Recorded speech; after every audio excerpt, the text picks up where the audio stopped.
In the shadowed corners of Chicago's underworld, debts are paid in more than just money. When Isabella Romano's father gambles away everything to the wrong people, she becomes the currency that settles his account. Delivered like cargo to Vincent Torino, the city's most feared crime boss, she expects nothing but cruelty from the man who owns her family's fate. Vincent built his empire on fear and control, treating people as assets to be managed or disposed of.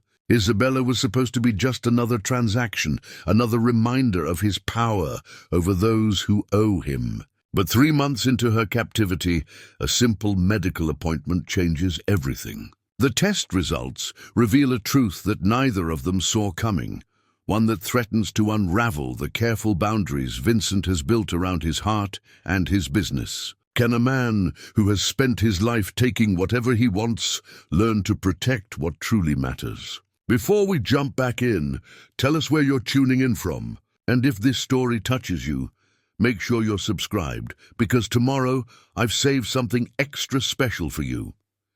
The photograph sat crooked in its silver frame, capturing a moment when smiles came easily and the future held promise. Isabella Romano traced her finger along the glass, remembering the warmth of her mother's embrace, the security of her father's strong hands on her shoulders. That was before the cards, before the dice, before everything they had built together crumbled into dust. Isabella, sweetheart. Come help me with dinner? Her mother's voice echoed from memory as she stared at the faded image. Maria Romano had died 3 years ago, never knowing what her husband would become in his grief, never seeing how Anthony Romano would try to drown his sorrow in the green felt tables of Chicago's underground gambling dens. The night everything changed started like any other. Anthony had kissed Isabella's forehead, promised he'd be home by midnight, and walked out into the October rain. She had fallen asleep to the sound of water against her bedroom window, trusting that tomorrow would bring the same quiet routine they had maintained since her mother's funeral. Instead, she woke to shouting. "You don't understand," her father's voice carried through the thin walls of their modest apartment. "I can get the money. I just need more time." Isabella pulled on her robe and crept toward the living room, her bare feet silent on the cold hardwood floor. Through the crack in the door, she saw her father pacing like a caged animal, while 2 men in expensive suits watched from their positions by the window. "Mr. Romano," the taller man spoke with the kind of quiet authority that made Isabella's skin crawl. "Mr. Torino doesn't give extensions. You knew the terms when you sat down at his table." The name Torino sent ice through her veins. Everyone in their neighborhood knew that name, whispered it with the same reverence reserved for natural disasters. Vincent Torino owned half the businesses on the South Side and collected debts with interest that went beyond money. 80,000, her father's voice cracked. "I can't possibly. My daughter, she's all I have left since Maria died." "Funny you should mention her." The shorter man pulled out a folder, flipping through photographs that made Anthony's face drain of color. "Isabella Romano, 22, works at the downtown library.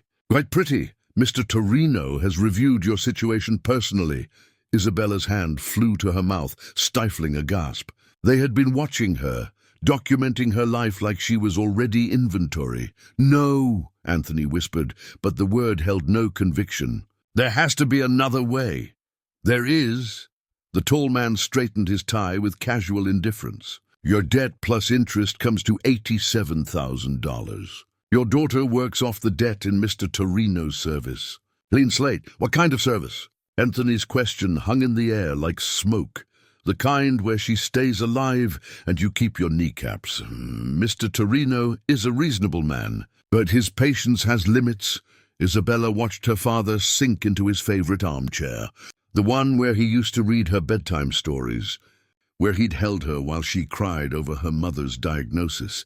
His shoulders shook with the weight of impossible choices. "How long?" he asked, and Isabella knew then that he had already decided. Her father, the man who had taught her to stand up to bullies, to never compromise her principles, was trading her life for his mistakes. "That depends entirely on her." The men left their card on the coffee table and walked out into the night, leaving father and daughter to face what morning would bring. Anthony never came to her room that night, never tried to explain or apologize. Instead, Isabella heard him pouring drink after drink until the bottle was empty and his sobs finally stopped. She packed a single bag while he slept, taking only what she could carry. The photograph went in first, wrapped carefully in her mother's silk scarf. Her mother's silver cross necklace, the one she had worn every day since the funeral, felt cold against her throat. At dawn, 3 different men arrived. They were polite, almost gentle, as they explained that she would be staying at Mr. Torino's estate for the foreseeable future. Her father watched from the window as they escorted her to the black sedan, his face a mask of shame and surrender. Isabella never saw him again. Later she would learn that Anthony Romano lasted exactly 6 weeks before guilt consumed what was left of his broken heart. The overdose was ruled accidental, but Isabella knew better. Her father had traded her life for time he couldn't bear to live. The mansion rose from the Chicago landscape like a monument to power. Its limestone facade and wrought iron gates speaking of old money and older secrets. Isabella pressed her palm against the car window, watching as the electronic gates swung open to admit their sedan. Manicured gardens stretched toward the imposing structure. But even the beauty of the landscaping couldn't mask the security cameras positioned at every corner. The subtle bulges of concealed weapons beneath the groundskeeper's jackets. "Welcome to your new home, Miss Romano." The driver's voice carried no warmth, only the mechanical politeness of a man following orders. The front door opened before they reached the steps, revealing a woman in her 50s with steel-gray hair pulled into a perfect bun. Her black dress was simple but expensive, and her pale blue eyes missed nothing as they assessed Isabella from head to toe. "I'm Mrs. Chen, the house manager," she said, her accent carrying traces of Hong Kong. "Mr. Torino is waiting in his study. Follow me." The interior of the mansion spoke of wealth accumulated over generations. But there was nothing warm about the marble floors, crystal chandeliers, and oil paintings of stern-faced men in expensive suits. Isabella's footsteps echoed despite the Persian rugs, and she found herself clutching her mother's cross through her blouse, drawing what comfort she could from the familiar weight.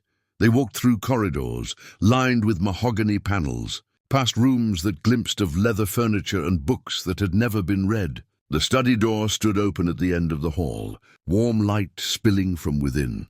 Mrs. Chen gestured for Isabella to enter, then disappeared without another word. Vincent Torino sat behind a desk that could have served as a dining table. His attention focused on documents spread before him. Isabella had seen his photograph in newspaper clippings, usually accompanying stories about alleged criminal activities and suspected connections to various enterprises. The pictures never captured the physical presence of the man, the way he seemed to own the space around him without effort. He was younger than she had expected, perhaps 40, with dark hair showing the first traces of silver at the temples. His suit was perfectly tailored, his hands steady as he signed papers with a gold fountain pen. When he finally looked up, his eyes were the color of winter storms. Isabella Romano. Her name sounded different in his voice, measured and deliberate. "Please sit." She remained standing, her bag clutched in both hands like a shield. "I prefer to stand." That wasn't a request. The words carried no heat, no raised voice, but they settled over the room like frost. Isabella found herself sinking into the leather chair across from his desk, hating herself for the automatic obedience. Vincent set down his pen and leaned back, studying her with the same attention he had given his documents. "Your father owes me a considerable sum of money. I assume you understand why you're here. To pay his debt, correct?" He opened a different folder, revealing documents that made Isabella's stomach clench. "Your employment history, educational background, medical records? You're healthy, intelligent, and have no criminal record. These are valuable qualities. What kind of work am I expected to do?" The question scraped against her throat. "That depends on your attitude and adaptability." Vincent stood, moving to the window that offered a view of the gardens. I have various business interests that require discretion and reliability. You'll start with basic administrative tasks, perhaps some translation work. Your Italian is fluent, I understand. Isabella nodded, surprised by the mundane nature of his expectations. She had prepared herself for something far worse. There are rules, Vincent continued, turning back to face her. You don't leave the property without permission and escort. You don't contact anyone from your previous life. You don't ask questions about my business or the people who work for me. Break these rules, and the consequences will extend far beyond yourself. How long? Isabella forced herself to meet his gaze. How long until the debt is paid? Your father's debt, with interest and penalties, totals $87,000, at a rate of $200 per week, minus room and board. Vincent returned to his chair, picking up his pen as if she had already been dismissed. I estimate approximately 8 years. 8 years. The number hit Isabella like a physical blow, stealing her breath and leaving her dizzy. 8 years of her life traded for her father's weakness. Mrs. Chen will show you to your room, Vincent said without looking up. Dinner is served at 7. Don't be late. Isabella stood on unsteady legs, her bag feeling impossibly heavy. As she reached the door, Vincent's voice stopped her. Miss Romano. She turned back, finding him watching her again. I'm not an unreasonable man. Adapt well, and you'll find your time here bearable. Fight me, and you'll discover exactly why people fear the Torino name. The silver cross felt cold against her skin as she nodded and walked away. The crystal decanter caught the morning light streaming through Vincent's office windows, casting amber reflections across the mahogany surface. He poured 2 fingers of 30-year-old Macallan, a ritual that began every day at precisely 8 o'clock. The whiskey was older than most of his employees, more expensive than what many families earned in a month, and it tasted like the power he had spent 15 years accumulating. From his office on the 3rd floor, Vincent could observe the machinery of his empire in motion. The legitimate businesses, the careful transactions, the web of influence that extended from City Hall to the docks on Lake Michigan. Below in the courtyard, his men moved with purpose, each one a component in an organization that generated more revenue than some small countries. Marco Benedetti knocked once before entering, his scarred face bearing the expression of a man delivering troubling news. Vincent's lieutenant had served him faithfully for 8 years, ever since a rival family's assassination attempt had left Marco disfigured, but more loyal than blood relations. The Romano girl settled in last night, Marco reported, settling into the chair across from Vincent's desk. Mrs. Chen says she barely touched her dinner, hasn't spoken to any of the staff. Expected. Vincent swirled the whiskey, watching the liquid coat the glass. Her father destroyed her life. She needs time to process her new reality. You sure about this arrangement, Vince? Using her to settle the debt, I mean. Marco's tone carried the careful weight of a man questioning his boss without overstepping boundaries. We've got other ways to handle deadbeats. Vincent's eyes remained fixed on the amber liquid. Anthony Romano had been a pathetic sight the night he lost everything at Vincent's private poker game, sweating through his cheap shirt as the cards consistently fell against him. Most gamblers knew when to walk away. Romano had kept playing, convinced the next hand would save him, until he had nothing left to bet except his daughter. The girl represents value beyond the monetary debt, Vincent said finally. She's educated, speaks 3 languages, and has no criminal connections. These qualities serve our purposes better than simply breaking her father's legs. What Vincent didn't mention was the moment he had first seen Isabella Romano's photograph. Something about her dark eyes, the way she smiled at the camera while standing beside her dying mother, had stirred an unfamiliar sensation in his chest. He had built his reputation on cold calculation, on treating people as assets or liabilities. The fact that one young woman could create even a flicker of interest was both intriguing and dangerous. Danny's crew finished the warehouse inspection, Marco continued, shifting to safer ground. The Colombian shipment looks clean, but our friends from Detroit are asking questions about territory boundaries. Let them ask. Vincent finished his whiskey and moved to the window. Detroit operates at our discretion. Remind them of that fact if they become too curious. The intercom on his desk buzzed twice. Mrs. Chen's signal that someone required his immediate attention. Vincent pressed the button, his voice carrying the authority that made grown men step aside in narrow hallways. "What is it?" "Mr. Torino, Miss Romano is requesting to see you. She says it concerns her work assignment." Marco raised an eyebrow, but Vincent felt something closer to anticipation than annoyance. Most people in Isabella's situation spent weeks in terrified silence before attempting any form of communication. Her willingness to engage suggested either courage or foolishness, both of which interested him. "Send her up in 10 minutes. Vincent straightened his tie, checked his appearance in the mirror behind his desk, then caught himself in the act. When had he started caring about his appearance for anyone other than business associates or women he intended to bed? The realization was unsettling enough that he forced himself to sit down and review shipping manifests until the soft knock came at his door. "Come." Isabella entered wearing the same clothes from yesterday, her dark hair pulled back in a simple ponytail. She moved with careful grace, like someone conscious of being watched by predators. When she sat across from him, Vincent noticed the way her hands remained steady despite the circumstances. "You wanted to discuss your work assignment." "I want to understand the terms clearly." Her voice carried more strength than he had expected. "You mentioned translation work, administrative tasks. I'd prefer to know exactly what's expected before I agree to anything." Vincent leaned back in his chair, studying her face for signs of deception or manipulation. He found only the careful composure of someone trying to maintain dignity in an impossible situation. "You don't have the luxury of agreement, Miss Romano. You're here to work off a debt, not negotiate employment terms. Even prisoners have rights." "Do they?" Vincent's smile held no warmth. "Perhaps you should focus on the fact that you're alive, healthy, and sleeping in a comfortable bed. Many people who owe me money enjoy none of those privileges."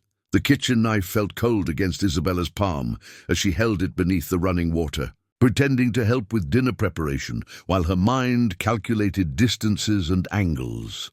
Mrs. Chen worked beside her in comfortable silence, occasionally offering gentle corrections to Isabella's technique with the vegetables, but never asking questions about the haunted look that had settled in the younger woman's eyes.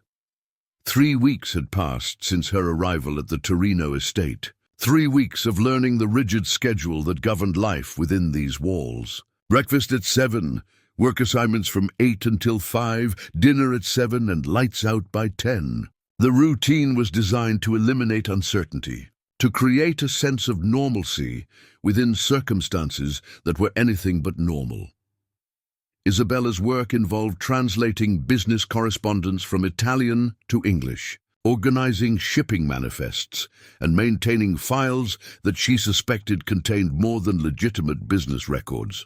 Vincent had been true to his word about administrative tasks, though she couldn't shake the feeling that he was studying her as much as she was trying to understand him. "The tomatoes need to be diced smaller," Mrs. Chen said gently, her voice carrying the patience of someone who had guided many lost souls through their first weeks in this strange household. "Mr. Torino prefers consistency in his meals." Isabella adjusted her knife work, but her thoughts remained focused on the blade's weight, its potential for more than food preparation. She had counted the guards' patrol patterns, noted which doors remained unlocked during certain hours, memorized the layout of the grounds during her carefully supervised walks. Escape seemed impossible, but the knife represented something more important than flight. It represented choice. "How long have you worked here?" Isabella asked, needing distraction from her darker thoughts. 12 years.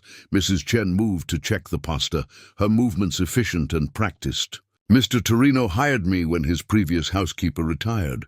He values loyalty and discretion above all else, and you've never wanted to leave." The older woman paused, her hands stilling over the wooden spoon. Mr. Torino saved my grandson's life when other men would have let him die. Sometimes loyalty is earned through kindness, not fear.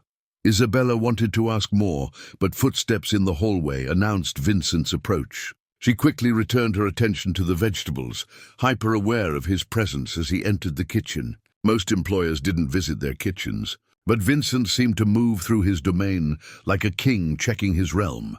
"Mrs. Chen, something smells exceptional." His voice carried genuine warmth when he spoke to the housekeeper, a tone Isabella had never heard directed toward her. "And Miss Romano, I see you're expanding your skill set." Mrs. Chen is an excellent teacher. Isabella kept her eyes on her work, but she could feel Vincent's gaze like heat against her skin. "I'm sure she is." Vincent moved closer, ostensibly to examine the meal preparation. But Isabella suspected he had other motives. "I have a dinner meeting tomorrow evening with some associates from New York. I'll need you to translate some documents beforehand." "Of course." The automatic response came before Isabella could stop herself, and she hated how quickly she had learned to comply with his requests. "Good. The documents will be in your room after lunch." Vincent paused beside her, close enough that she could smell his cologne, expensive and subtly masculine. "Mrs. Chen, please ensure Miss Romano has everything she needs for the task." After he left, Isabella found herself gripping the knife handle too tightly, her knuckles white with tension. The blade caught the overhead light, reflecting it in sharp fragments that reminded her of broken promises and shattered dreams. "Be careful with that knife," Mrs. Chen said quietly, and Isabella realized the older woman had been watching her internal struggle. "Sharp objects can cut deeper than we intend." Isabella set the knife down with deliberate care, understanding that the warning extended far beyond kitchen safety. Mrs. Chen had survived 12 years in Vincent's world by recognizing the difference between dangerous thoughts and suicidal ones. That night, Isabella lay in her comfortable bed, staring at the ceiling, turning the knife over in her mind like a prayer bead. She could feel it calling to her from the kitchen 2 floors below, promising escape from a situation that grew more complex with each passing day. The worst part wasn't the captivity or the work assignments or even Vincent's quiet authority over her life. The worst part was the moment each day when she caught herself looking forward to their brief conversations, when his rare smiles made something flutter in her chest that she didn't want to acknowledge. She was developing Stockholm Syndrome, she told herself. It was a psychological defense mechanism, nothing more. But late at night, when honesty was the only companion she had left, Isabella admitted that Vincent Torino was nothing like the monster she had expected to find. The letter arrived on a Tuesday morning, delivered with the rest of Vincent's correspondence, but addressed in handwriting that made Isabella's breath catch in her throat. She recognized her mother's careful script immediately, though the envelope was yellowed with age and bore a postmark from 2 years before Maria Romano's death. Isabella held the letter with trembling fingers, reading her own name, written in the flowing cursive her mother had tried so patiently to teach her as a child. Mrs. Chen had found it mixed in with some papers from Isabella's apartment, belongings that had been collected and stored after her father's death. The housekeeper had delivered it without comment, understanding that some gifts from the past required privacy to appreciate. "My dearest Isabella," the letter began, and her mother's voice seemed to whisper from the paper itself. "If you are reading this, then I'm gone, and your father has given it to you as I asked. I pray that you are happy, that you have found someone who sees the beautiful soul I helped create, and that you remember the lessons we shared together in our quiet moments." Isabella sank onto her bed, her chest tight with the familiar ache of loss. Outside her window, Chicago's autumn painted the estate grounds in shades of gold and crimson, but she saw only the small kitchen table where she and her mother had shared countless conversations over cups of tea that grew cold while they talked. "I know your father struggles with his grief, my love." Men like Anthony were not built to carry pain alone, and I worry what he might do in his loneliness. Be patient with him, but do not sacrifice your own happiness for his mistakes. You deserve a life filled with love, with children who will call you Mama the way you called to me, with a man who protects your heart as tenderly as he protects your body. The words blurred as tears gathered in Isabella's eyes. Her mother had possessed an intuitive understanding of people, an ability to see their potential for both good and destruction. Had she somehow known that Anthony would gamble away their daughter's future?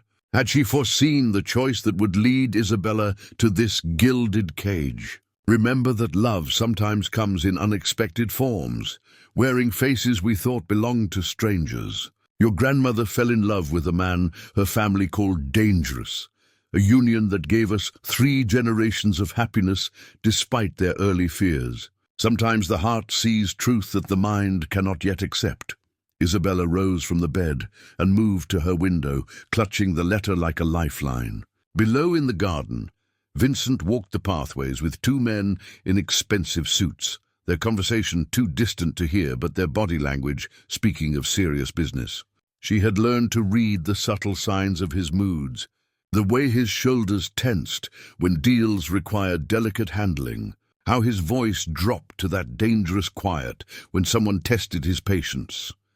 If you find yourself in circumstances you never imagined, remember that survival sometimes requires adaptation. Your great-grandmother came to America with nothing but her courage and her willingness to see opportunity where others saw only hardship. She built a life from impossible circumstances and never regretted the choices that brought her to happiness.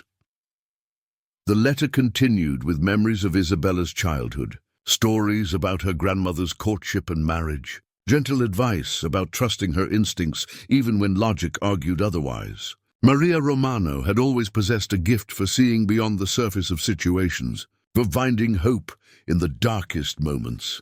I am including something that belonged to your great-grandmother, something she gave me when I married your father.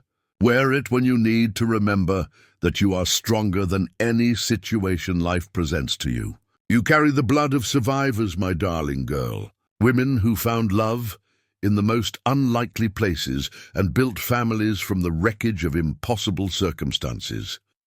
Inside the envelope, wrapped in tissue paper that had yellowed with age, Isabella found a small silver locket that had belonged to her great-grandmother Elena.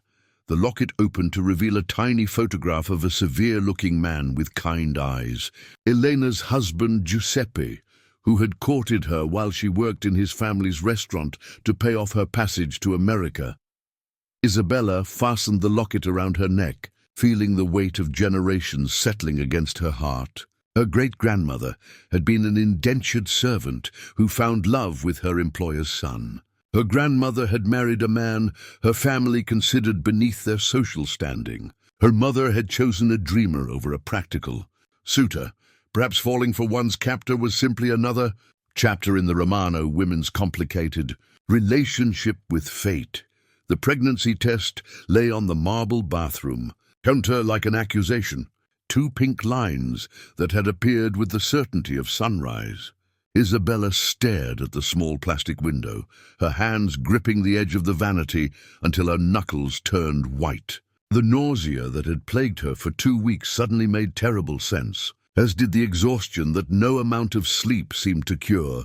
Dr. Martinelli's office had been a routine appointment, nothing more than Vincent's insistence that all household members receive regular medical checkups. Isabella had mentioned her symptoms almost as an afterthought, expecting to be prescribed vitamins or told to get more rest. Instead, she found herself providing a urine sample, while the elderly doctor maintained the kind of professional discretion that had kept him in Vincent's employ for over a decade. "Congratulations, Miss Romano," Dr. Martinelli had said, his voice carefully neutral as he reviewed the test results. "Based on your symptoms and the test, I'd estimate you're approximately 8 weeks along. We'll need to schedule regular appointments to monitor your health and the baby's development." Isabella had nodded mechanically, accepting the packet of prenatal vitamins and the appointment card for the following month. The drive back to the estate passed in a blur of Chicago traffic and racing thoughts. 8 weeks. The timeline aligned perfectly with her second week at the mansion, when Vincent had found her in the library late one evening. She remembered that night with crystalline clarity now. Vincent had discovered her reading in the leather chair by the window, a volume of poetry that had belonged to his grandfather. Instead of ordering her back to her room, he had poured himself a brandy and asked about her favorite authors. The conversation had stretched past midnight, covering books and philosophy and the peculiar loneliness that came with power. When he had kissed her, it had felt like an inevitability rather than a choice. When she had responded, pulling him closer instead of pushing him away, it had been the first honest thing she had done since arriving at his home. The night that followed had been tender and desperate. Two people seeking connection in circumstances that should have made intimacy impossible. Now, staring at the pregnancy test, Isabella understood that their moment of vulnerability had created something neither of them had planned for. A child, Vincent's child, the heir to an empire built on violence and fear, growing inside a woman who had been traded to settle a gambling debt. The bathroom door felt impossibly heavy as she opened it, the pregnancy test clutched in her shaking hand. Vincent would be in his study, reviewing the evening's business, while he sipped his customary whiskey. The same whiskey he had been drinking the night he had found her reading his grandfather's books. Her feet moved without conscious direction, carrying her through corridors that had become familiar despite their luxurious strangeness. The study door was open, warm light spilling into the hallway, and Vincent looked up from his papers as her shadow fell across the threshold. Isabella. Her name held a note of surprise and something else. Something that might have been pleasure if the circumstances had been different. Is everything well? You look pale. She stepped into the study, closing the door behind her with deliberate care. Vincent rose from his chair, his expression shifting from mild concern to sharp attention as he registered her distress. The doctor's appointment, she began, her voice steady despite the earthquake happening inside her chest. There were some unexpected results. Vincent moved around the desk, stopping close enough to study her face, but maintaining the careful distance that had characterized their interactions since that night in the library. They had not spoken of what happened between them, had pretended that passion could be compartmentalized like any other business transaction. What kind of results? His voice carried the controlled tone he used when preparing for bad news. Isabella held out the pregnancy test, watching as Vincent's eyes focused on the two pink lines. The silence stretched between them, heavy with implications that neither had considered when they had reached for each other in the darkness of the library. 8 weeks, she said quietly. Dr. Martinelli confirmed it this afternoon. Vincent took the test from her hand, his fingers brushing hers in a contact that sent familiar electricity up her arm. He studied the results with the same attention he gave important contracts, as if the pink lines might rearrange themselves under scrutiny. Mine. The question emerged barely above a whisper. Isabella met his gaze steadily, seeing uncertainty in those winter storm eyes for the first time since she had known him. There hasn't been anyone else, Vincent. There couldn't be. The admission hung between them like a bridge neither was certain they wanted to cross. The ultrasound image lay between them on the polished conference table, a grainy black and white photograph that captured a miracle neither had expected to witness together. Vincent's fingers traced the edge of the printout with uncharacteristic gentleness, his eyes studying the small form that would change everything they thought they knew about their future. The baby appears healthy, Dr. Martinelli had announced during the appointment that morning, his professional demeanor unchanged, despite the unusual circumstances of his patients. Heart rate is strong, measurements are consistent with the gestational age. Miss Romano, your prenatal vitamins are working well. Isabella had watched Vincent during the ultrasound, noting how his jaw tightened when the doctor first located the heartbeat. how his hands clenched into fists when the tiny form appeared on the monitor. This was a man who controlled every aspect of his world, who had built an empire through careful planning and ruthless execution. The idea of becoming a father to a child, conceived in a moment of weakness, had to be devastating to his sense of order. Now, in the privacy of his study, Vincent poured himself a double whiskey, while Isabella sipped the herbal tea Mrs. Chen had pressed into her hands. The afternoon sun slanted through the windows, casting long shadows across the room where they had shared their first real conversation 3 months ago.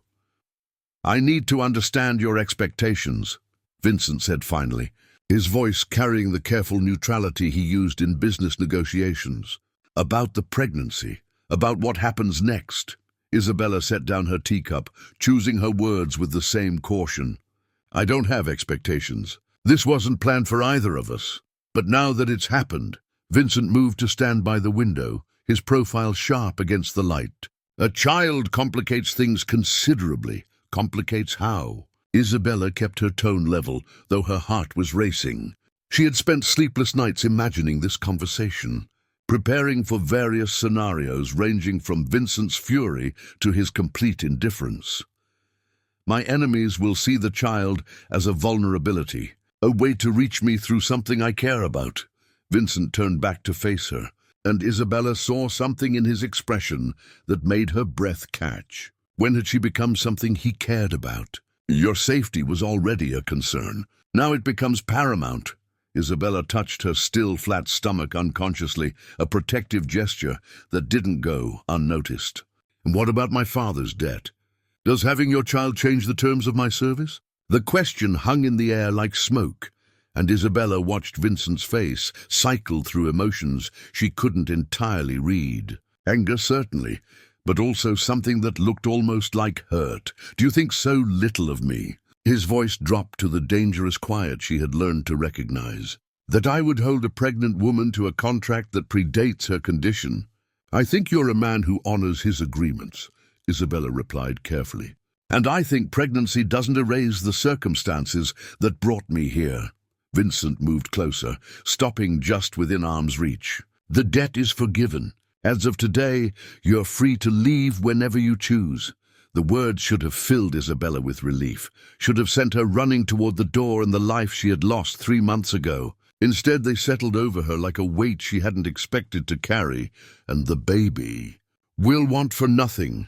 Vincent's voice carried absolute conviction. "Whatever you decide about us, about your future, this child will be provided for. Education, security, opportunities.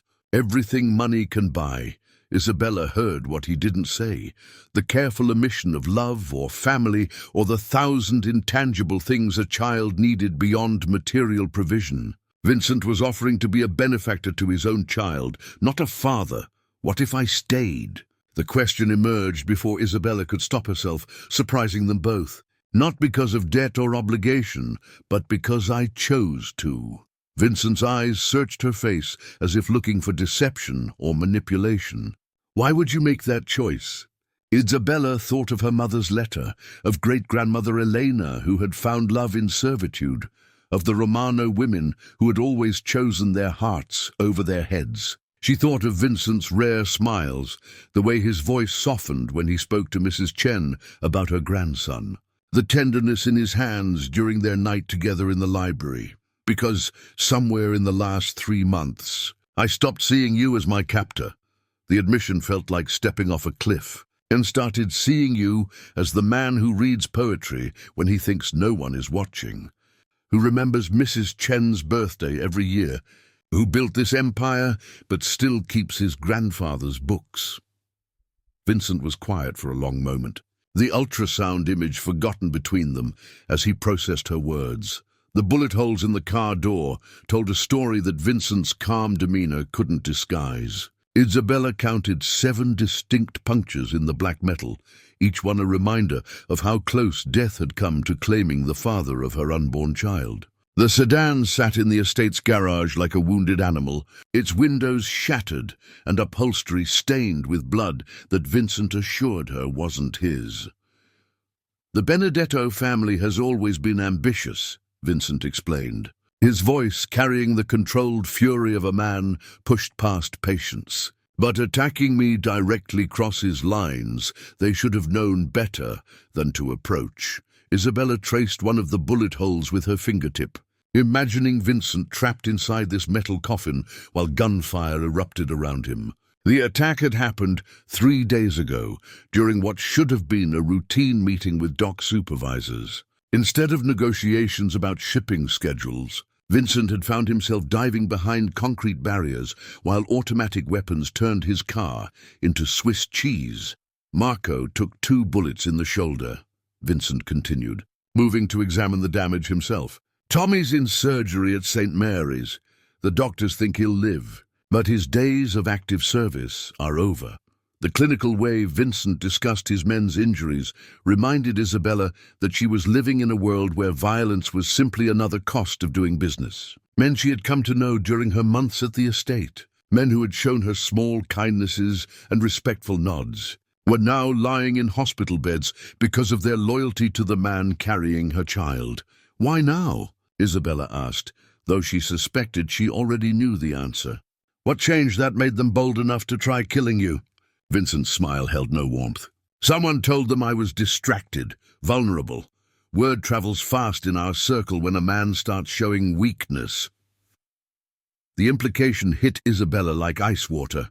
Her pregnancy, their growing connection, the subtle changes in Vincent's demeanor had been noticed and interpreted as opportunity by his enemies. She was the weakness they had identified, the crack in his armor that made him human enough to kill. I've increased security around the estate, Vincent said, noting her expression. No one gets in or out without my personal approval. Mrs. Chen has been instructed to taste all food before it reaches you. Dr. Martinelli will make house calls rather than risk transportation to his office. Isabella sank onto a nearby workbench, the weight of her new reality settling over her like a shroud. I'm a prisoner again? You're protected. Vincent moved to stand before her, his hands gentle as they cupped her face. There's a difference, is there?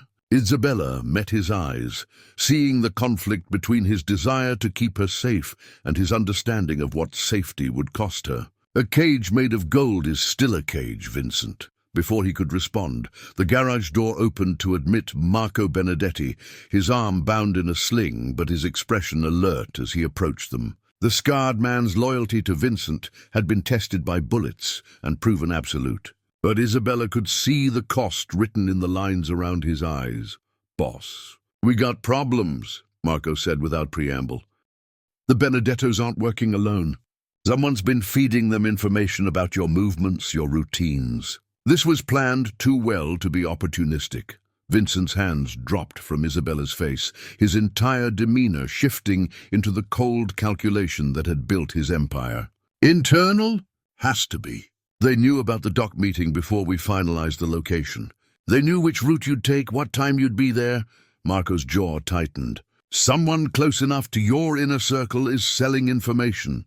Isabella watched Vincent process this betrayal, saw the moment when suspicion replaced trust in his expression. In the space of one conversation, everyone in his organization had become a potential enemy. Every loyalty, a question mark that might conceal deadly intentions. I want surveillance on everyone with access to my schedule, Vincent ordered. Phone records, financial statements, anything that might indicate outside influence. Start with the newest additions to the organization and work backward. What about the Romano situation? Marco's eyes flicked toward Isabella, his meaning clear. The pregnancy made her both more valuable and more dangerous to Vincent's standing with his enemies. What about it? Vincent's voice carried warning that made Marco step back slightly. The men are talking. Some think she's making you soft, that the baby is a liability we can't afford. Marco held up his good hand as Vincent's expression darkened. I'm just telling you what I'm hearing, boss. Better you know now than find out later.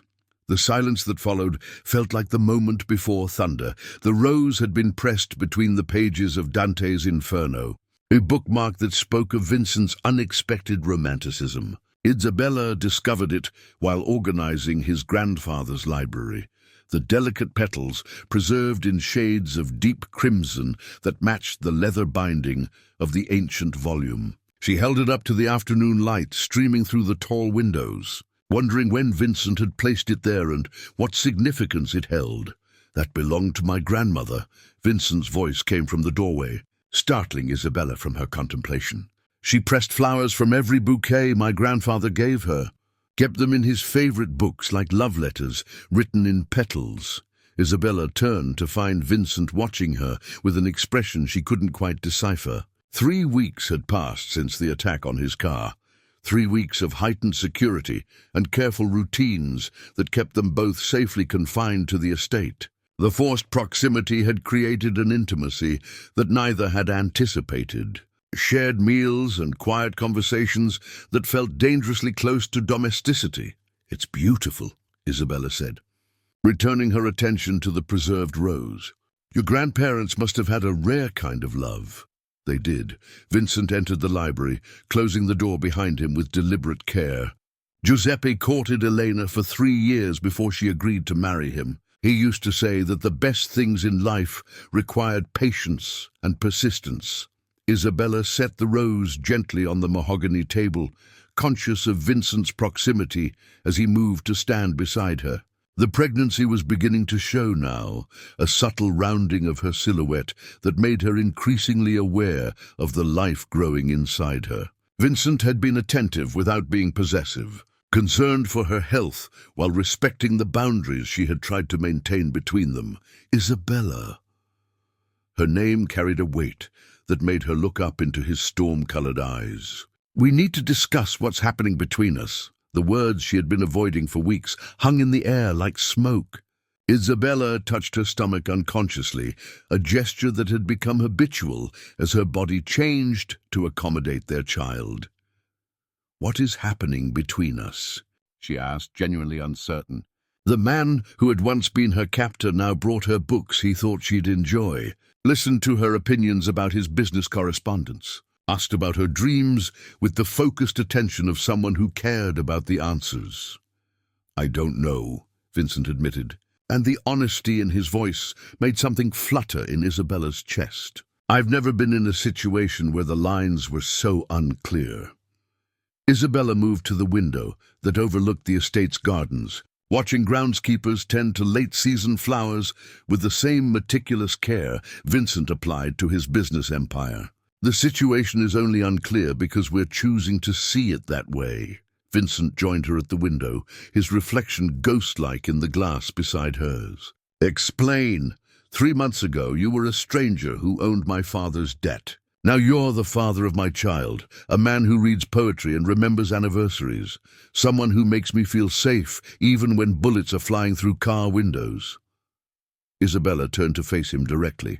"The situation isn't unclear, Vincent. It's just complicated. Complicated enough that you're afraid to name it."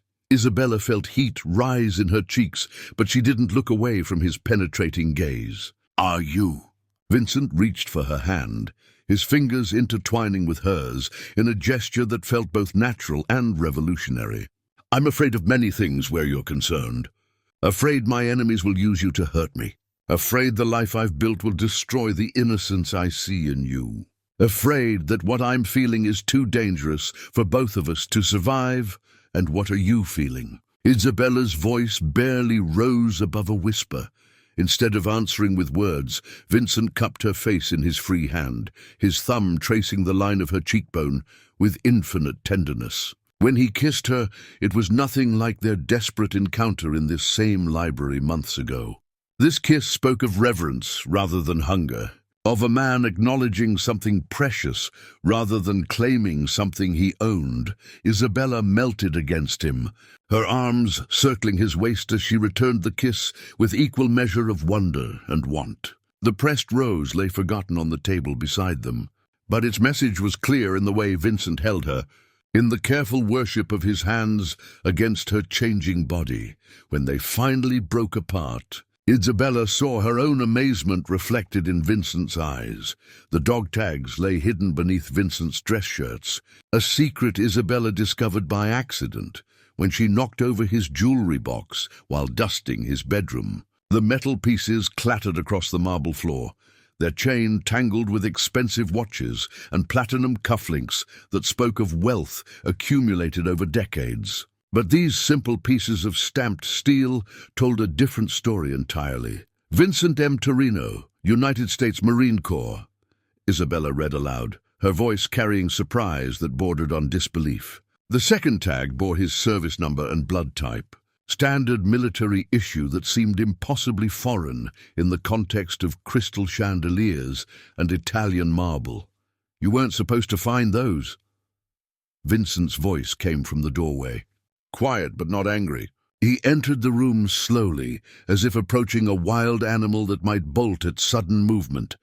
Isabella held the dog tags up to catch the afternoon light, studying the worn metal that had been shaped by years of handling. You were a Marine? 3 tours in Afghanistan, 1 in Iraq. Vincent moved to sit on the edge of his bed, his expensive suit incongruous with the military memories hanging from Isabella's fingers. I enlisted when I was 18, served 8 years before I came home to find my family's business in ruins. Isabella sank into the velvet armchair beside his dresser, trying to reconcile the man she knew with the image of a young soldier fighting in foreign deserts. What happened to the business?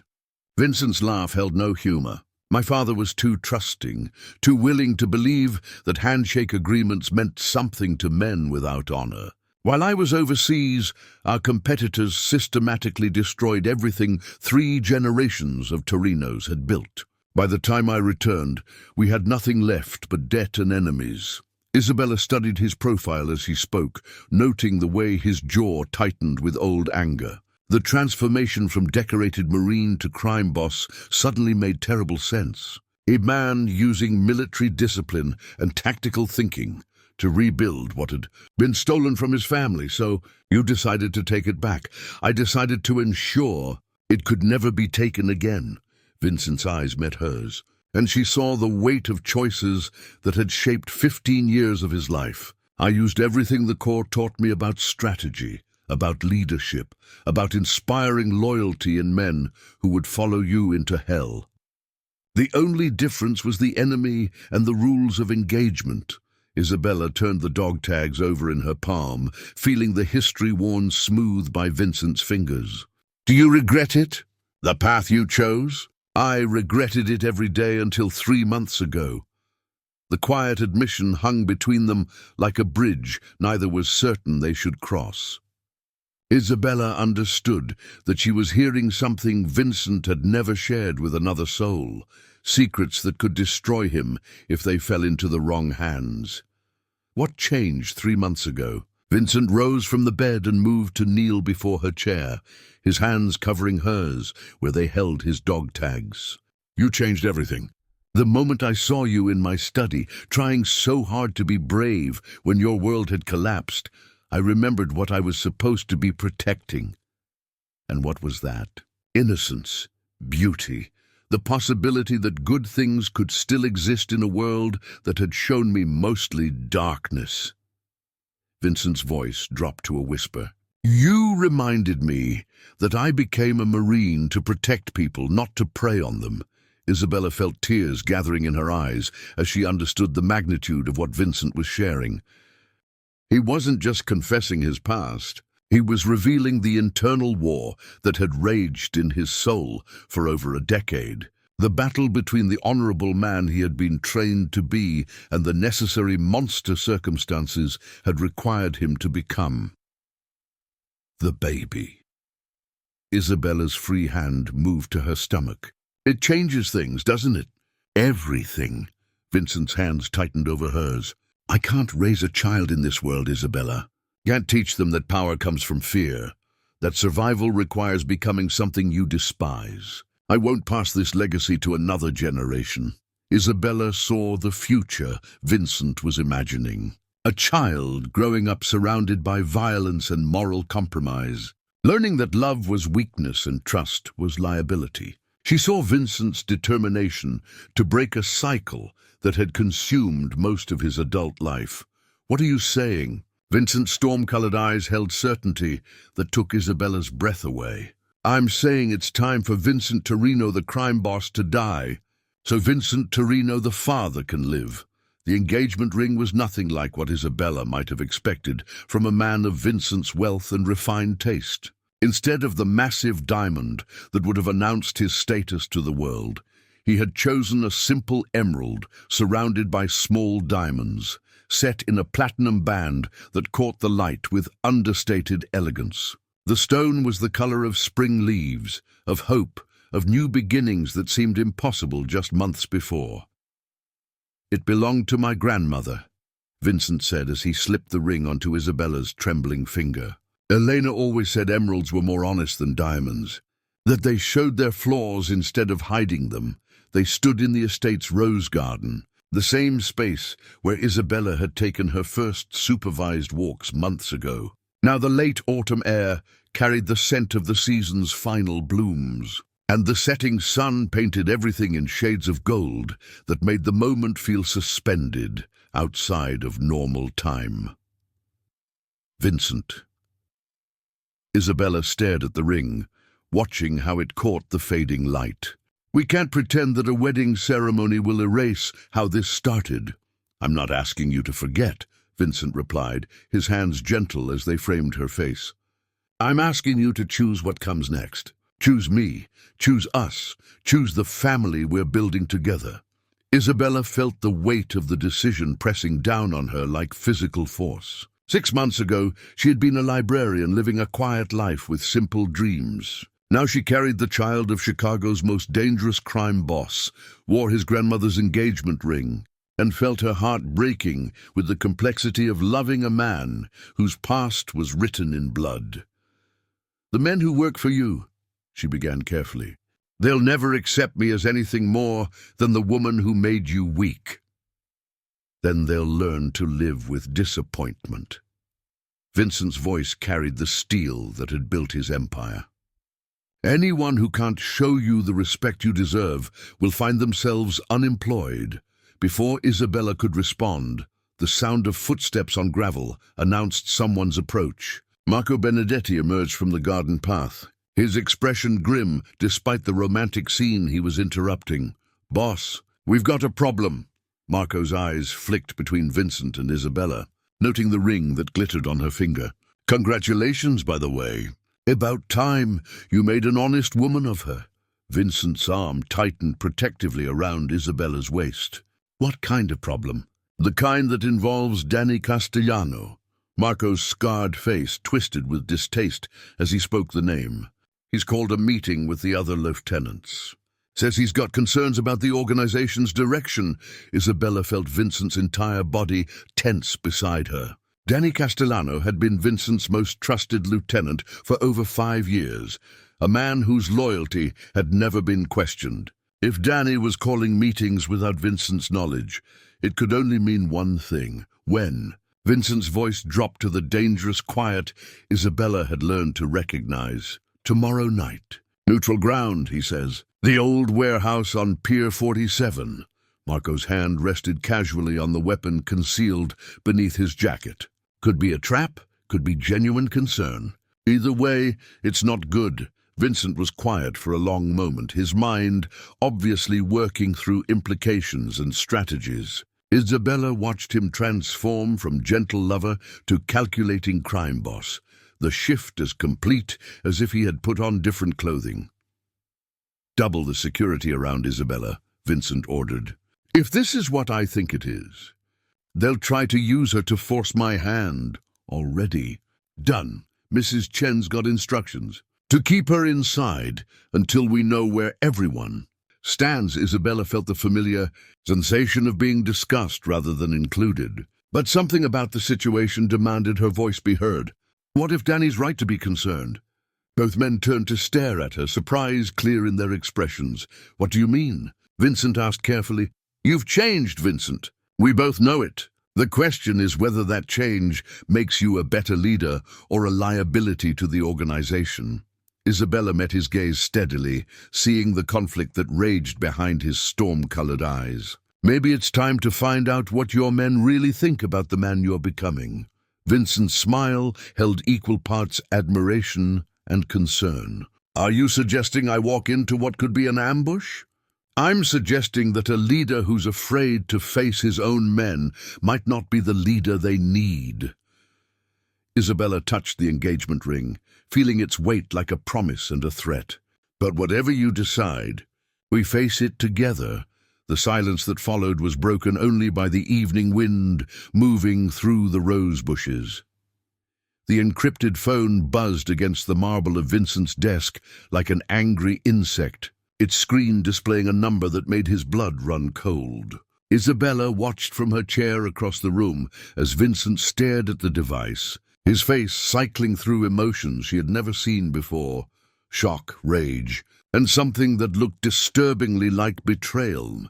"Answer it," Isabella said quietly, recognizing that whatever message the phone contained would change everything between them. Vincent picked up the device with hands that trembled almost imperceptibly, his thumb sliding across the screen to reveal a text message that consisted of a single photograph and 3 words. Isabella couldn't see the image from her position, but she watched Vincent's face crumble as he processed what he was seeing. Vincent! She rose from her chair, moving toward him with the careful steps of someone approaching a wounded animal. "What is it?" Instead of answering, Vincent turned the phone toward her, and Isabella felt the world tilt beneath her feet. The photograph showed her father, Anthony Romano, very much alive and sitting in what appeared to be a restaurant booth. The timestamp on the image was from 2 days ago. The 3 words beneath the photo were simple and devastating: "He never died." Isabella sank into Vincent's desk chair, her hand instinctively moving to protect her growing belly as shockwaves rolled through her system. Her father, whose funeral she had been forbidden to attend, whose death had been the final nail in the coffin of her old life, was alive. The man whose gambling debts had delivered her to Vincent's door had been living somewhere in the world, while she grieved his loss and adapted to captivity. "This is impossible," Isabella whispered. But even as she spoke, doubts began creeping into her memory. She had never seen her father's body, had been told he died while she was already living at Vincent's estate. Mrs. Chen had delivered the news with sympathy but no details, and Isabella had been too devastated to ask questions. Vincent's voice emerged as a growl from somewhere deep in his chest. "Danny!" The single name carried the weight of complete understanding. Danny Castellano, Vincent's trusted lieutenant, the man who had called the meeting for tomorrow night. Danny, who had access to Vincent's personal files, who knew intimate details about the Romano debt, who had been present the night Anthony gambled away his daughter's freedom. "He's been planning this for months," Vincent continued, his analytical mind cutting through rage to find patterns and connections. "The attack on my car, the questions about my leadership, the meeting tomorrow. It was all designed to weaken my position, while he positioned himself as my replacement." Isabella stared at her father's face in the photograph, noting how healthy he looked, how well fed, how utterly unconcerned with the daughter he had supposedly died missing. "But why? What does Danny gain from keeping my father alive?" "Leverage." Vincent moved to his safe, his fingers flying over the combination as he retrieved files that Isabella had translated months ago. "Your father didn't just owe money to me. He owed money to Danny's cousin in Detroit, to a bookie in Milwaukee, to at least 3 different operations across the Midwest. Danny probably bought his debts, used him as bait to draw me into a situation that would make me vulnerable." The implication hit Isabella like ice water. "I was never payment for a gambling debt. You were bait in a trap I was too distracted to see." Vincent's fist connected with his desk, sending papers scattering and his whiskey glass crashing to the floor. "Danny knew exactly what kind of woman would appeal to me, knew that protecting you would become more important than protecting myself."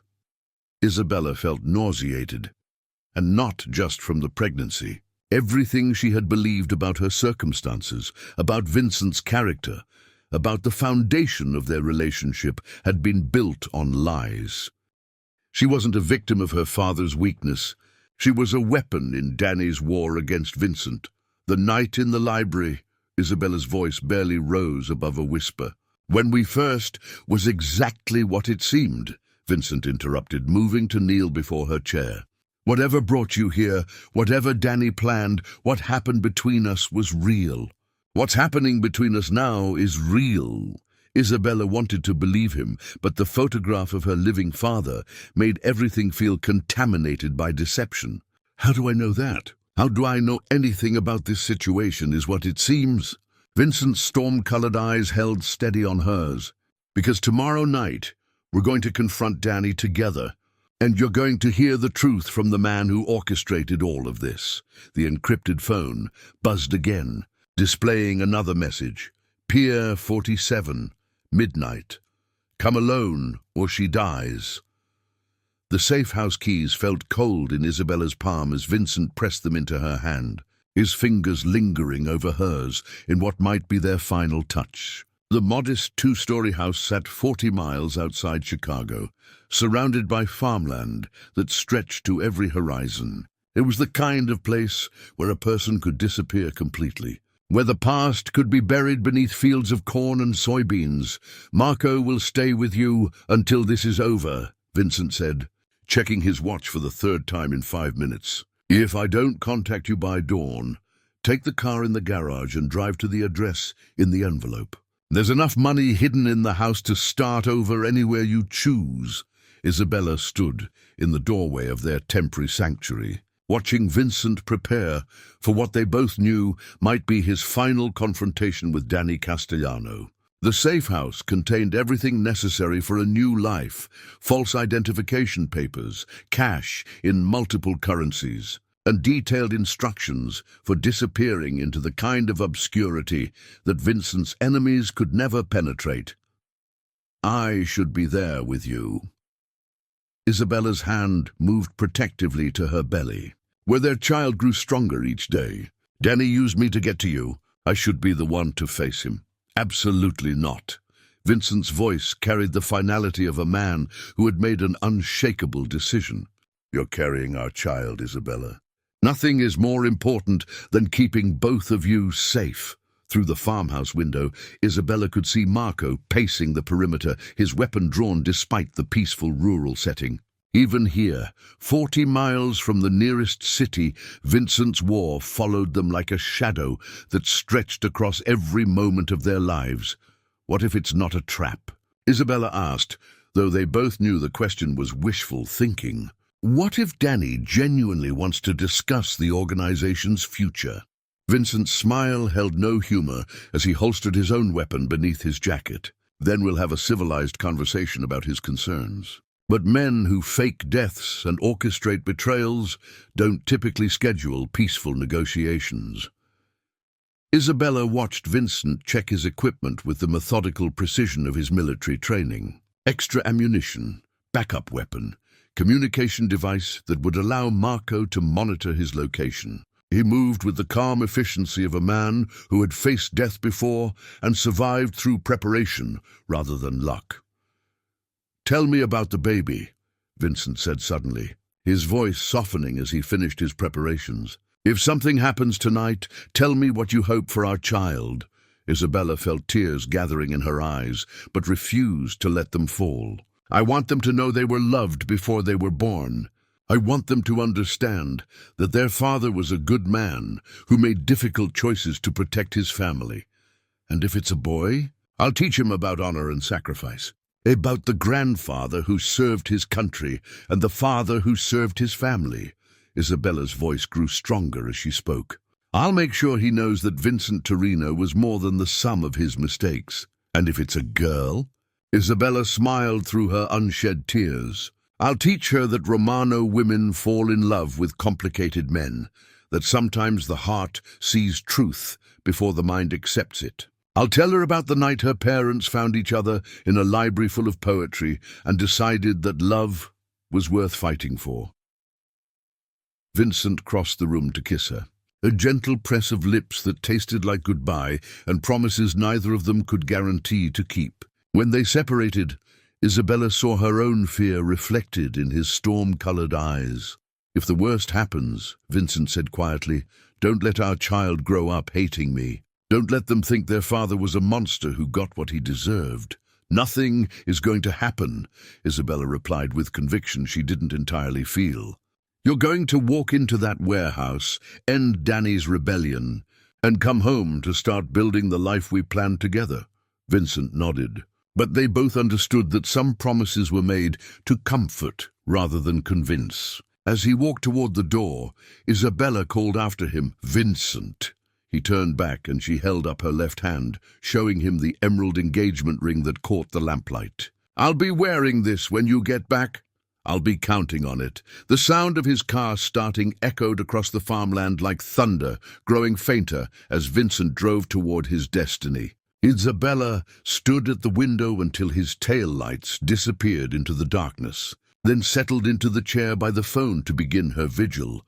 The suicide note was written in her father's shaking handwriting. The paper yellowed with age and stained with what looked like tears. Isabella found it tucked inside the envelope Vincent had left her, along with the false identification papers and emergency cash. Her hands trembled as she unfolded the letter that would finally reveal the truth about Anthony Romano's last days. "My dearest Isabella," the letter began, and she could hear her father's voice in every carefully formed word. "If you are reading this, then Vincent has kept his promise to share the truth with you when the time was right. I pray that you can find it in your heart to forgive an old man who loved his daughter more than his own life, but not more than his own cowardice." Isabella sank into the farmhouse's worn armchair, the letter heavy in her hands despite weighing almost nothing. Outside, Marco continued his patrol of the property, but she barely noticed his presence. Her entire focus had narrowed to her father's final words, the explanation she had been denied for months. "I never died, my darling girl. That was a lie Vincent and I created together to protect you from the truth of what I had become. After your mother's funeral, I lost myself in ways that shame me to remember. The gambling was only the beginning. I borrowed money from men who would have collected their debts from your flesh if I couldn't pay in cash." The words hit Isabella like physical blows, each revelation worse than the last. She pressed her free hand to her mouth, fighting nausea that had nothing to do with pregnancy and everything to do with understanding how close she had come to a fate far worse than Vincent's. "Captivity." Danny Castellano approached me 3 months before that final poker game. He knew about my debts, knew about you, and he made me an offer I was too weak to refuse. He would pay off my gambling debts and arrange for my disappearance, but only if I delivered you to Vincent Torino under circumstances that would make you seem vulnerable and appealing. Isabella's vision blurred as tears gathered in her eyes. Her father hadn't gambled her away in a moment of weakness. He had sold her deliberately, trading her freedom for his own safety with the cold calculation of a man who had already lost his soul. I told myself I was protecting you, that Vincent was a better man than the animals I owed money to. I convinced myself that a crime boss with honor was preferable to loan sharks without conscience. But the truth is simpler and uglier than my justifications. I was a coward who sacrificed his daughter to save his own worthless life. The letter continued for 3 more pages, detailing Anthony's months of living in hiding while Isabella adapted to her new circumstances. He wrote about watching the estate from a distance, about the reports Danny brought him of her treatment, about the slow realization that Vincent was falling in love with the daughter Anthony had used as bait. "When Danny told me about your pregnancy, I finally understood what I had done. I had delivered my only child to a man I barely knew, and now you were carrying his baby while living as his prisoner. The guilt became a weight I could no longer bear." Isabella's hands shook as she read the final paragraphs. Her father's last attempt to explain choices that had no explanation beyond weakness and fear. "I write this letter knowing it will be my last act as your father. By the time you read these words, I will have taken the pills that will finally give me the peace I don't deserve. I go to my grave, hoping that Vincent will prove worthy of the precious gift I never had the courage to protect properly.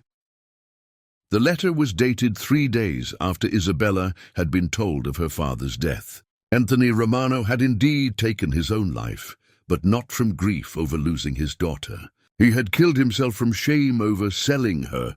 Isabella set the letter aside and reached for the phone, her fingers dialing Vincent's number with mechanical precision. She needed to hear his voice, needed to know that he was still alive to face the consequences of the web of lies that had brought them together. The phone rang once, twice, 3 times before Vincent's familiar voice filled the receiver. "Isabella, are you safe?" "My father really is dead," she said without preamble, surprising herself with the steadiness of her own voice. "But not when we thought, and not why we thought." The silence that followed stretched across the miles between the farmhouse and Pier 47, heavy with implications that would reshape everything they thought they knew about their complicated love story. The birth certificate template lay spread across the farmhouse kitchen table, its official seals and blank spaces waiting to be filled with details that would give their child a legitimate place in the world. Isabella traced the empty line marked father's name with her finger, imagining Vincent's signature transforming their baby from bastard offspring of a crime boss into the legal heir of a man determined to build something better.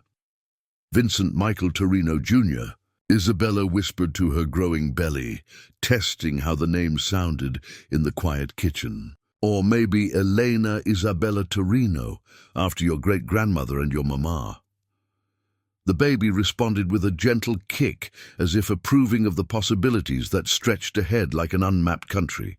Isabella had spent the hour after reading her father's suicide note, completing the paperwork Vincent had prepared, filling in details for identities that would allow them to disappear completely from the world that had brought them together.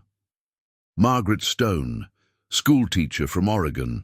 Michael Stone, construction company owner. A respectable middle-class couple expecting their first child, with no connection to organized crime or complicated pasts written in blood and betrayal. The documents were perfect forgeries, complete with employment histories and credit reports that would satisfy any casual investigation. But Isabella found herself hesitating over the final forms, the ones that would legally change their names and erase Vincent Torino from existence. Did she have the right to make that choice for their child? To deny them the complicated legacy of their father's name in favor of safety purchased with lies? The sound of car tires on gravel interrupted her thoughts, and Isabella's hand moved instinctively to the weapon Vincent had insisted she learn to use. But instead of danger, she saw Marco's familiar silhouette through the kitchen window. His posture relaxed enough to indicate good news. "Mrs. T," Marco called as he entered, using the nickname he had adopted since Vincent's proposal. "Boss is on his way back. The warehouse situation is resolved." Isabella felt relief flood through her system like warm honey, loosening muscles she hadn't realized were tense. "What happened? Is Vincent hurt?" "Couple of bruises. Nothing serious." Marco helped himself to coffee from the pot Isabella had been maintaining all night. "Danny won't be causing any more problems for anybody." The finality in Marco's voice told Isabella everything she needed to know about Danny Castellano's fate. She should have felt horror at the casual mention of violence, should have been sickened by the knowledge that men had died tonight because of her father's betrayal. Instead, she felt only gratitude that Vincent had survived to come home to their makeshift family. What about the organization? The other men who supported Danny? Marco's scarred face arranged itself into something approaching a smile. Funny how quickly loyalty returns when the alternative is permanent unemployment. Vincent handled it like the Marine he used to be, like the leader he's always been underneath all the other stuff. Isabella nodded, understanding that Vincent had faced his internal rebellion with the same tactical precision he brought to every challenge. But winning tonight's battle didn't solve the larger war between the man he had been and the man he wanted to become, Marco. Isabella turned to face Vincent's most trusted lieutenant, knowing she needed to ask questions that might not have comfortable answers. Can Vincent really leave this life behind? Can a man just walk away from everything he's built? Marco studied her face for a long moment, as if weighing how much truth she could handle. Most men can't. Most men who try to leave end up dead or dragged back in by circumstances they can't control. But Vincent's different. Vincent's got something most crime bosses never have. Marco's expression softened as he looked at Isabella's pregnant form. He's got a reason to change that's stronger than his need for power. That baby you're carrying, the family you're building together, that's worth more to him than any empire. Isabella touched her belly, feeling their child move beneath her palm like a promise of better tomorrows. The birth certificate, she said, gesturing toward the papers on the table. Should I list Vincent Torino as the father or Michael Stone? Marco considered the question with the seriousness it deserved. Vincent Torino made a lot of mistakes, hurt a lot of people, built something he's not proud of. But Vincent Torino also protected what mattered, learned from his failures, and found love in impossible circumstances. So maybe this kid deserves to know they're the child of a man who was brave enough to change, not just the child of a man who was smart enough to hide. The sound of another car approaching ended their conversation, and Isabella knew without looking that Vincent had finally come home. The house deed bore both their names in formal script, the legal document that transformed Vincent and Isabella from captor and captive into equal partners in building a legitimate future. Isabella held the paper up to the morning light, streaming through their new home's kitchen window, watching how the official seals caught the sunshine like promises made tangible. 3 months had passed since the confrontation at Pier 47. 3 months of careful transitions and strategic withdrawals from the world Vincent had once controlled. The modest colonial house sat on 5 acres outside Milwaukee, far enough from Chicago to provide safety but close enough to maintain necessary business connections during the delicate process of dismantling a criminal empire. The last of the legitimate businesses transferred successfully. Vincent reported from his position at the kitchen table, surrounded by legal documents and financial statements. The trucking company, the 3 restaurants, and the construction firm are all operating under new management with clean ownership structures. Isabella moved to stand behind his chair, her hands resting on his shoulders as she reviewed the paperwork that represented the skeleton of their new life. Vincent had spent months untangling his legal interests from his illegal ones, keeping everything that could operate within the bounds of law while carefully disposing of enterprises that existed in darker territories. What about the men who worked for you? The ones who weren't involved in Danny's rebellion? Marco's taken over the remaining operations with strict instructions about territorial boundaries and acceptable business practices. Vincent leaned back against Isabella, his hand finding hers where it rested on his shoulder. He understands that the Torino name is retiring from active involvement. Through the window, Isabella could see their nearest neighbor's farm stretching toward the horizon, corn stubble poking through the first snow of winter like memories refusing to stay buried. The rural quiet still felt foreign after months of living surrounded by the constant motion of Vincent's urban empire. But she was learning to appreciate the peace that came with anonymity. "I've been thinking about names," Isabella said, her free hand moving to her expanding belly where their child grew stronger each day. "Not for the baby, but for us." Vincent and Isabella Torino carried too much history. Vincent turned in his chair to face her, his storm-colored eyes serious as they considered the implications of her suggestion. "What did you have in mind?" "Vincent," Isabella smiled at the irony of her proposal. "Your middle name, the one on your dog tags. Vincent Michael becomes Michael Vincent.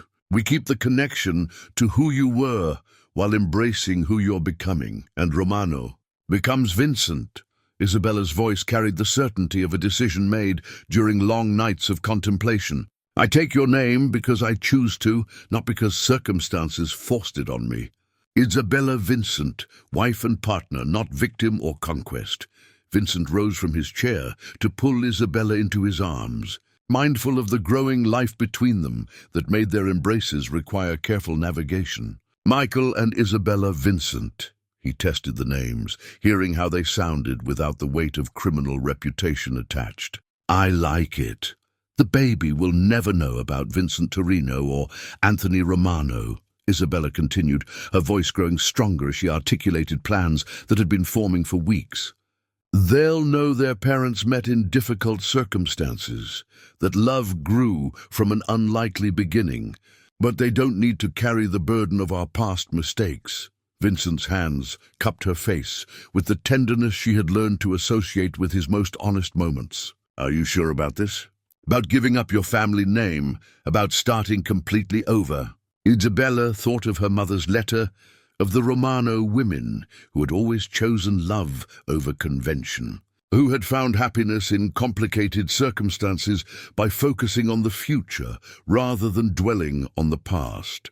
The Romano women have a tradition of falling in love with unexpected men and building strong families from challenging beginnings. I'm just continuing the family legacy, and if our child asks about their grandparents someday, we'll tell them about Maria Romano, who taught her daughter that love requires courage. We'll tell them about Giuseppe Torino, who collected pressed flowers and believed the best things in life required patience. Isabella's voice carried conviction that surprised her with its strength. We'll focus on the parts of our histories worth remembering and let the rest stay buried.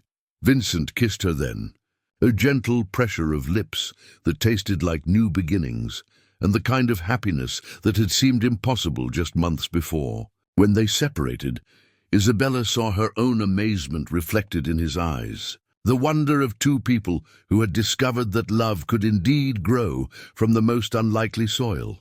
The baby's first sonogram lay framed on the nursery wall, a grainy black and white image that had transformed two people running from their past into a family building toward their future. Isabella adjusted the frame's position for the third time that morning, her movements careful despite being only 2 weeks past delivery. Their daughter slept peacefully in the crib below the photograph. Tiny fingers curled in fists that reminded Isabella of Vincent's determined grip on their new life. Elena rose. Vincent had arrived 3 weeks early, as if eager to meet the parents who had spent months preparing for her arrival. She possessed Vincent's storm-colored eyes and Isabella's dark hair, but her temperament seemed entirely her own, alert and curious about the world that had welcomed her with such careful love. She's going to be stubborn, Vincent murmured from the doorway, his voice carrying the wonder that had characterized his every interaction with their daughter since her birth. Look at how she's studying everything, like she's planning her next move. Isabella smiled at the man who had transformed from crime boss to devoted father with the same intensity he had once brought to running his empire. Vincent wore faded jeans and a flannel shirt, his appearance so different from the expensive suits and calculating demeanor she had first encountered, that sometimes she had to look twice to believe they were the same person. She gets that from both sides of the family, Isabella replied, settling into the rocking chair that had belonged to Vincent's grandmother. Romano women and Torino men both have strong opinions about how the world should work. Vincent moved to stand beside the crib, his finger gently stroking Elena's cheek with the reverence of a man still amazed by the miracle of her existence. Dr. Martinez says she's perfect. 10 fingers, 10 toes, lungs that work better than the hospital's fire alarm. Isabella laughed softly, remembering their daughter's powerful cries during her first hours of life. Elena Rose Vincent had announced her arrival to the world with the kind of volume that suggested she would never be ignored or overlooked. The construction company called this morning, Vincent said, shifting to safer ground, as he often did when emotion threatened to overwhelm him. The housing development in Kenosha is ahead of schedule. We'll be able to hire another crew by spring. Michael Vincent Construction had grown from Vincent's need for legitimate income into a thriving business that employed 15 men and had contracts extending through the next 2 years. Isabella watched her husband discuss profit margins and building permits with the same tactical precision he had once applied to more dangerous enterprises. But now his strategies centered on creating rather than controlling. "Marco sent pictures from Chicago," Isabella said, reaching for the envelope that had arrived with yesterday's mail. His grandson graduated from high school with honors. Full scholarship to Northwestern. Vincent studied the photographs of the young man whose life he had helped save years ago, noting how the boy's smile radiated the kind of confidence that came from growing up with legitimate opportunities. Mrs. Chen says he wants to study engineering, going to build bridges instead of burning them. The baby stirred in her crib, making the soft sounds that indicated she would be waking soon and demanding the attention that both parents were eager to provide. Isabella rose from the rocking chair, her body still recovering from childbirth, but her heart stronger than it had ever been. "Do you ever miss it?" Isabella asked as she lifted Elena from her crib, settling their daughter against her chest with practiced ease. "The power, the respect, the way people stepped aside when you walked into a room." Vincent considered the question while watching Isabella feed their daughter, his expression thoughtful as he weighed his old life against his new one. "I miss the certainty of it sometimes, knowing exactly who I was, what I was capable of, how to solve any problem that arose. And now I wake up every morning not knowing what challenges fatherhood will bring, what new thing Elena will do to amaze me, or how to be the man you both deserve."